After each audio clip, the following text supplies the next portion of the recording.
Vous avez un nouveau message envoyé du passé.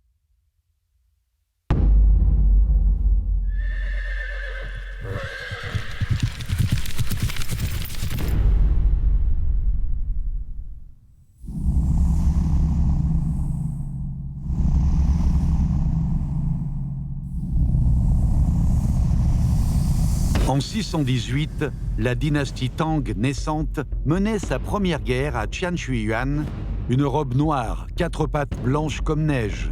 Voici Baitiu. En 619, durant la bataille de Chuaishogu, ce coursier a combattu pendant 3 jours consécutifs. Une robe Isabelle avec des taches blanches et une bouche noire clair. Voici Tolebio. En 621, Li Shemin a réprimé la révolte de Luoyang après la bataille de Mangshan. Une robe brune et la poitrine touchée par une flèche. Voici Salozi. La même année, lors de la bataille de Hulaoguan, possédant une robe pâle aux couleurs mêlées et touchée par 5 flèches, voici Qinjui. Un autre coursier, avec sa robe alezane, il s'appelle Shefache. En 622, bataille de Meungshui.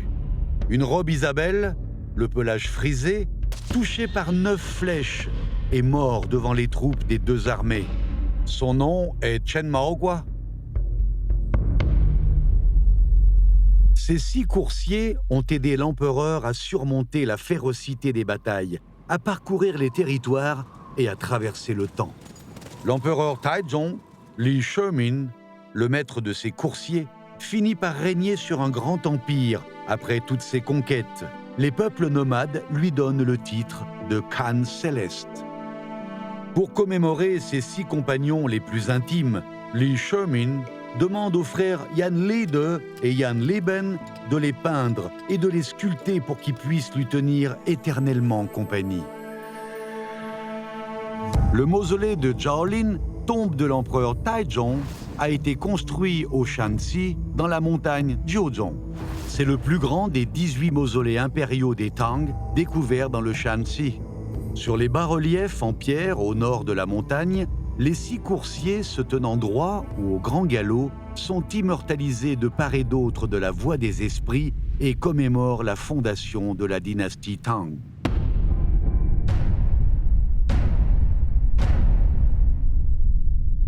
La queue de chaque coursier sculpté dans la pierre est attachée et la crinière est divisée en 3 mèches. C'est une représentation typique des coursiers de la dynastie Tang.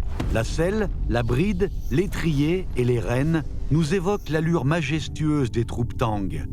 Ainsi, des compétences militaires ont été exprimées à travers l'art. Lors de la dynastie Song du Nord, les coursiers sculptés ont été reproduits sous forme de stèles. Ce fut leur première apparition sous l'appellation des 6 coursiers du mausolée Zhaolin, et leurs estampes se sont propagées par la suite. Zhaolin, peintre de la cour de la dynastie Jin, a réalisé une œuvre en soi en se basant sur l'estampe des 6 coursiers. En plus des personnages et des chevaux, on y trouve également les louanges prononcées par l'empereur Taizong. Il est aussi rapide que l'éclair, son agilité est un don du ciel.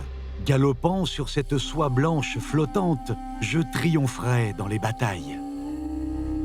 Restés auprès de Taizong pendant environ 1300 ans, ces sculptures ont finalement quitté le mausolée au début du XXe siècle. Salozi et Chen Maogua, endommagés, ont été transportés de manière frauduleuse aux États-Unis. Ils se trouvent aujourd'hui au musée d'archéologie et d'anthropologie de l'Université de Pennsylvanie. Les 4 autres coursiers ayant pu être retenus durant le transfert à l'étranger sont conservés au musée de la Forêt des Stèles à Xi'an. Les pierres peuvent être déplacées, mais les monuments artistiques, eux, restent impérissables. Dessins, reliefs, stèles, rouleaux. Des siècles plus tard, les 6 coursiers du mausolée Zhaolin, témoins de l'histoire, galopent toujours à leur manière sur la voie du temps.